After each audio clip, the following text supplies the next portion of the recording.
Bonjour mes amis, je vais vous traduire aujourd'hui la leçon 103 que Gottfried a enregistrée le 12 avril 2020. Vous allez peut-être me dire, waouh, ça c'est loin. C'était une des premières leçons, c'est à l'époque que j'ai découvert Gottfried, et c'était vraiment oui, une de ces premières leçons que j'ai entendues. Et c'était une leçon qui avait pour moi un tel effet. Je l'ai très souvent réécoutée parce que pour moi, il y avait surtout une chose là-dedans, c'était qui était abandonne ton esprit analytique, arrête d'analyser. Et c'est quelque chose que j'adore, de m'analyser, d'analyser les autres. Donc c'est une attaque énorme et ça, c'est une séparation vraiment de Dieu. Donc maintenant, allons continuons avec la leçon de Gottfried que je vais vous traduire. Leçon 103. Dieu étant amour et aussi bonheur.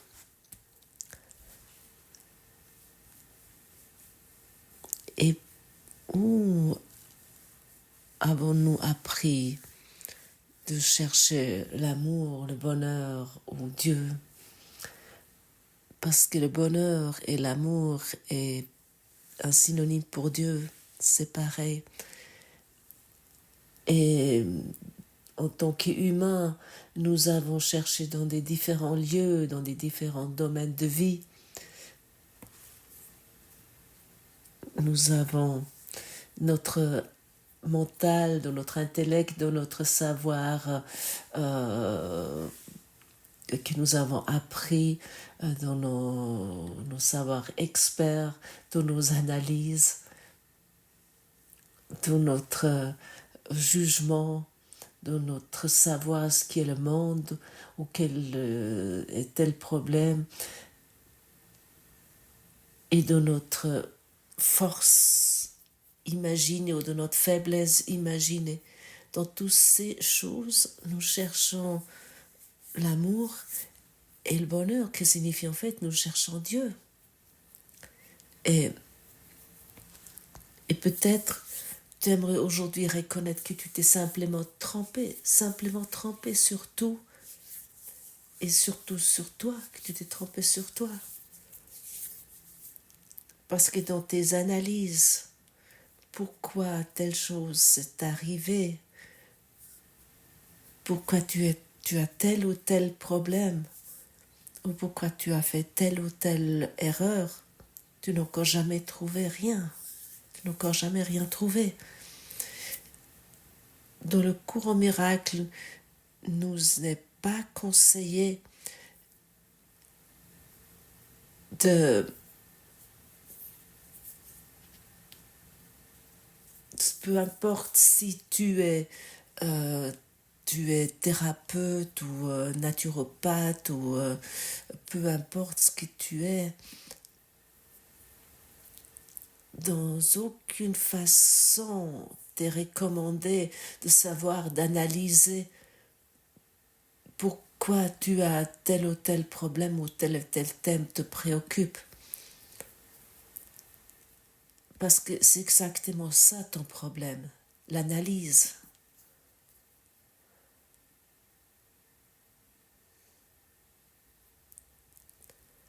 Ce qui est éternel en toi, le Saint-Esprit en toi, Jésus en toi, le Christ en toi, et qui sait tout, tout ce qui est là, à travers ce temps, à travers ces millénaires que tu as déjà passé ici, à travers toutes ces périodes que tu as déjà passé ici dans le temps. Tu devrais savoir tellement de choses pour résoudre un problème que ce serait vraiment impossible d'analyser cela complètement. Ce qui est important est de reconnaître, oui, ok, j'ai un problème ici, et la réponse est Dieu étant amour et aussi bonheur. Point, point final. C'est ça la réponse.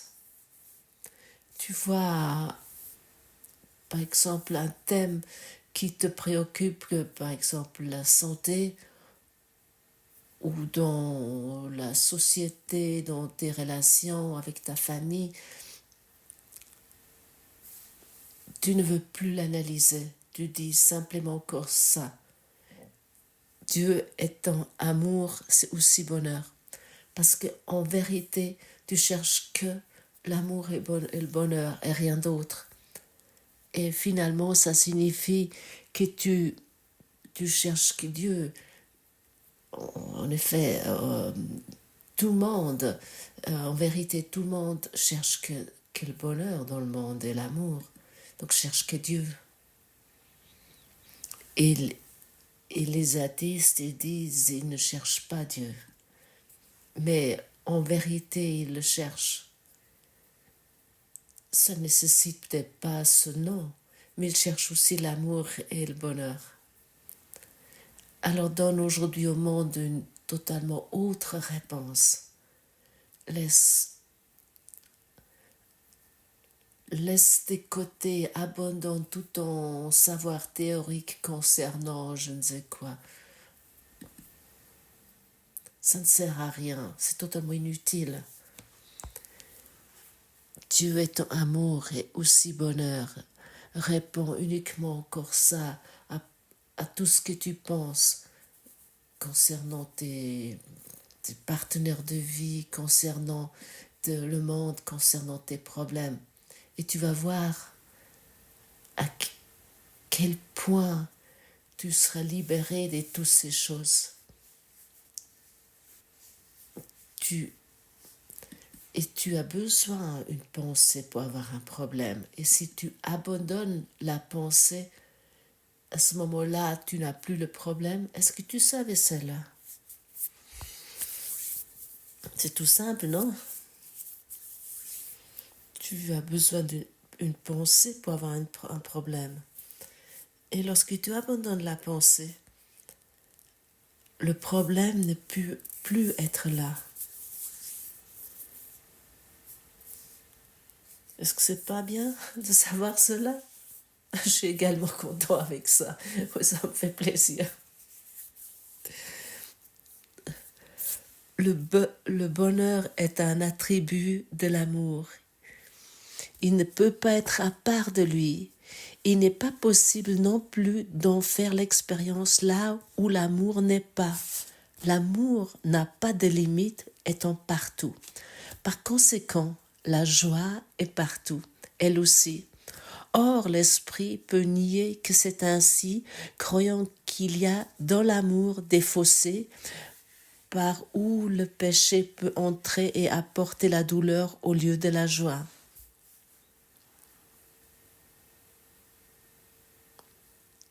Cette croyance étrange limiterait le bonheur en redéfinissant l'amour comme limité et en introduisant l'opposition de ce qui n'a pas de limite et pas d'opposé.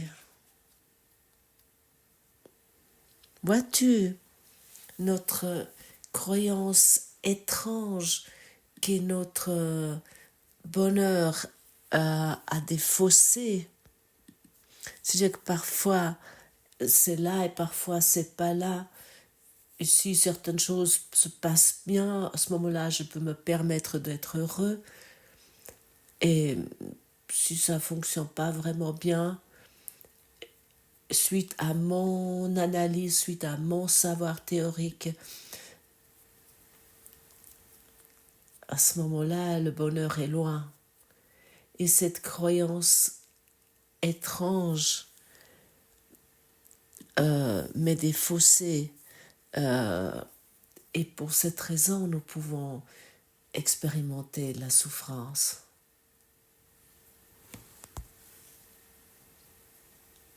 Et ne te laisse plus raconter que le bonheur n'est pas infini, n'est pas éternel.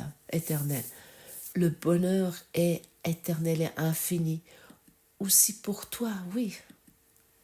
Et ça n'a aucune importance dans quelles circonstances de vie tu te trouves. Le bonheur est éternel, il est infini.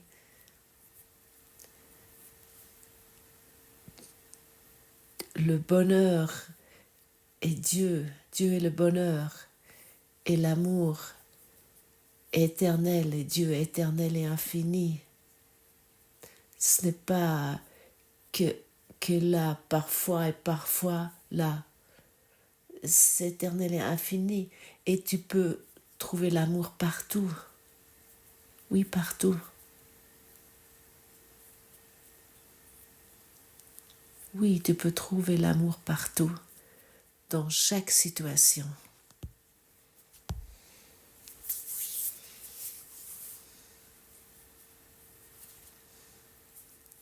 Chaque situation inclut l'amour et le bonheur, parce que Dieu est partout.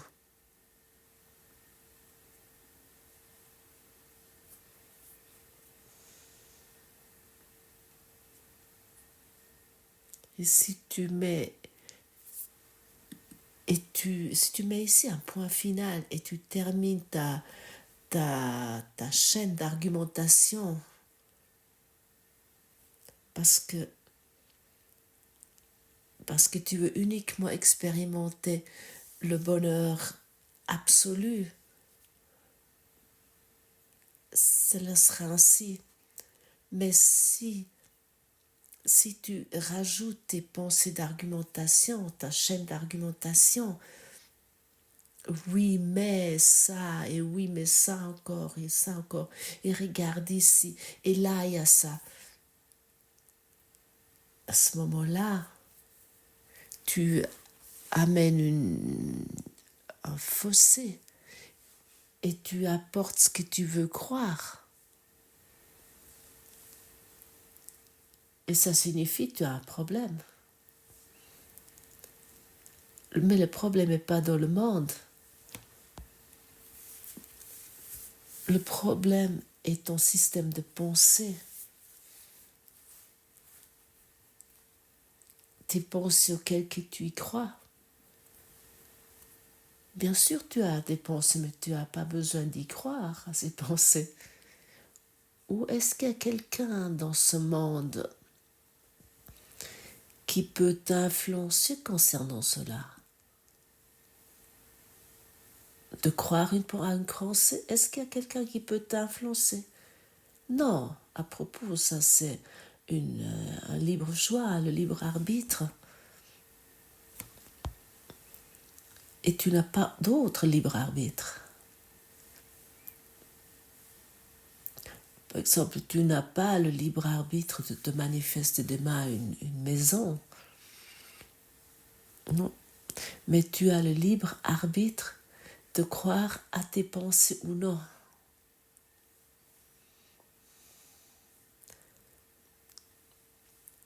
Alors, prends cela, prends en ouvre ton libre arbitre et permets-toi aujourd'hui de trouver Dieu qui est l'amour et le bonheur aussi.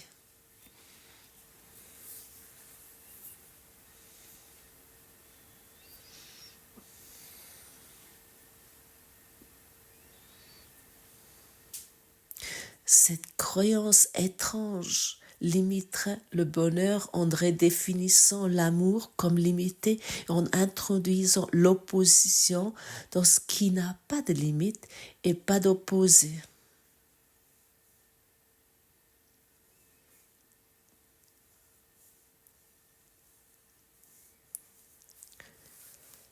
Ces images qui n'ont aucune réalité en vérité témoignent de la peur de Dieu, oubliant qu'étant amour, il doit être joie. Cette erreur fondamentale, nous essayerons à nouveau de la porter à la vérité aujourd'hui et nous enseignons à nous-mêmes. Dieu étant amour et aussi bonheur. Avoir peur de lui, c'est avoir peur de la joie. Et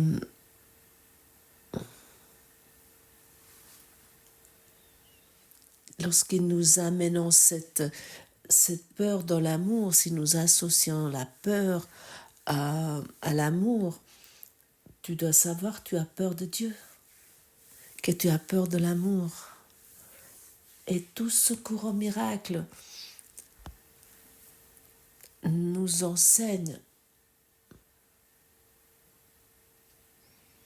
d'être nouveau, être en paix avec Dieu, de déposer la peur de Dieu.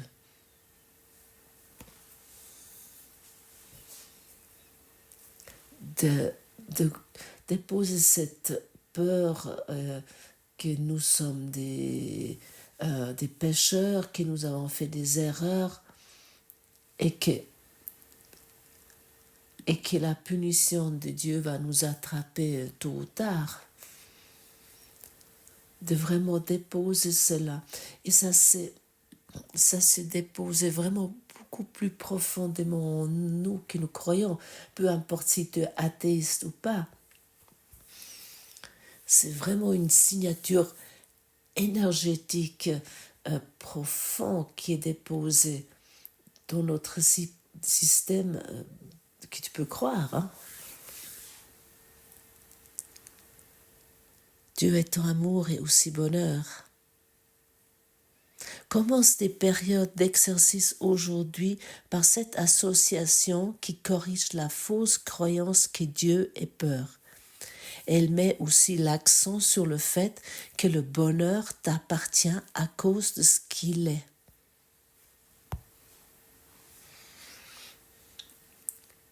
Si tu mets des limites à Dieu, à ce moment-là, tu crois que Dieu est la peur. Et l'ego adore que tu te mets des limites, tes propres limites. L'ego adore que tu crois que toi, tu es totalement limité, plein de limites, et que la peur est quelque chose de totalement naturel, n'est-ce pas? Est-ce que ce n'est pas vrai? Oui, la peur est naturelle. C'est quelque chose qui est devenu ton fondement, que tu ne mets même plus en question, la peur.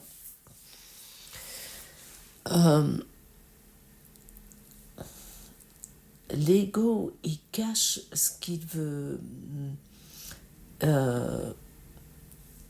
cache ce qui est en fait dans ce qui est évident. Ça signifie que chaque être a peur et que c'est quelque chose de naturel. Alors c'est quelque chose de naturel et pour cette raison ce n'est pas mis en question. Non, ce n'est pas naturel d'avoir peur, d'être apeuré. C'est une idée pervertie de soi-même. Mais est-ce vraiment que ça vient une évidence pour toi que ce n'est pas du tout naturel d'avoir peur? Et pour cette raison, ouvre-toi à nouveau pour la lumière de Dieu, parce que la lumière de Dieu va corriger toutes nos peurs. La peur est contre ta nature, c'est vraiment pas du tout naturel.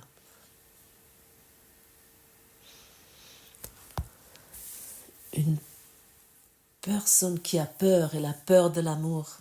Une personne qui a peur a peur de Dieu et du bonheur. Oui, c'est totalement insane. Est-ce que tu peux constater à quel point ça s'est totalement cinglé? J'aimerais pas se dire à quel point ça c'est malade. De regarder de cette façon anxieuse le monde, la vie, où nous nous percevons comme victimes.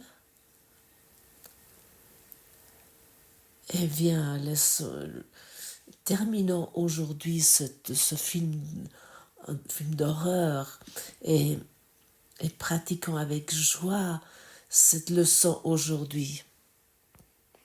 Permets que cette seule correction soit placée dans ton esprit à chaque heure de veille aujourd'hui. Puis accueille tout le bonheur qu'elle apporte lorsque la vérité remplace la peur et que la joie devient ce que tu escomptes en remplaçant de la douleur. Dieu est en amour, il te sera donné.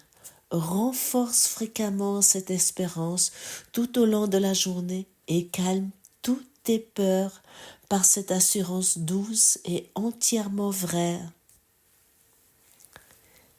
Dieu étant amour est aussi bonheur. Et c'est le bonheur que je cherche aujourd'hui. Je ne peux pas échouer parce que je cherche la vérité.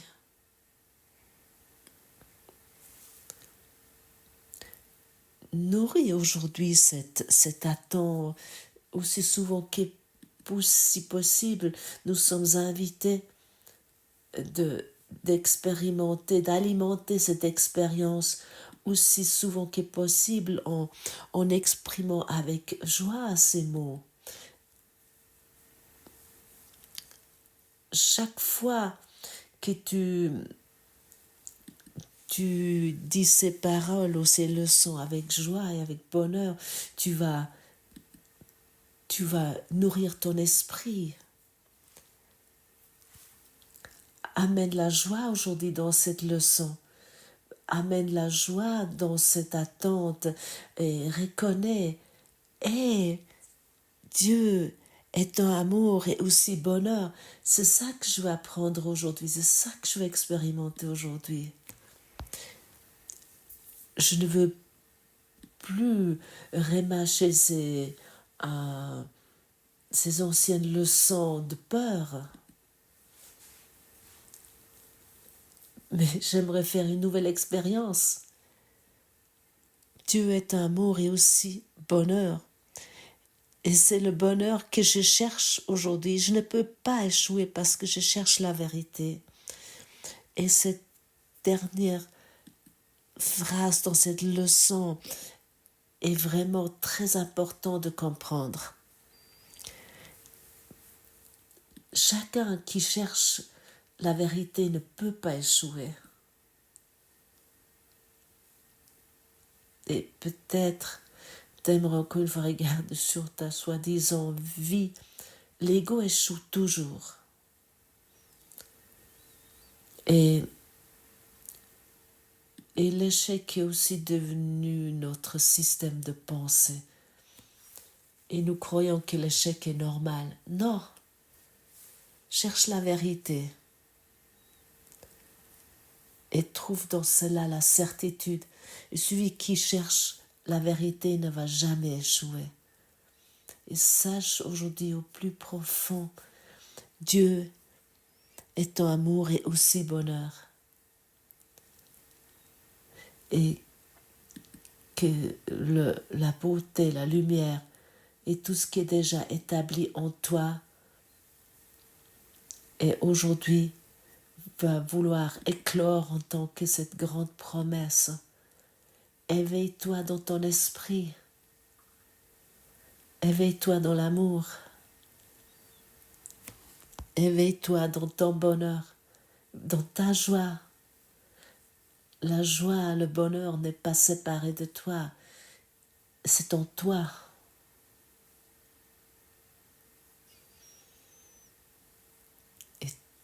Et trouve toi-même en tant que source d'amour. Merci mes amis d'avoir écouté cette leçon si magnifique. Je vous mettrai encore, je crois, oui, il y a un petit texte que je vais traduire dessous. Et je vous ai déjà dit, je vous propose un meeting Zoom le 24 avril. Adeva, merci.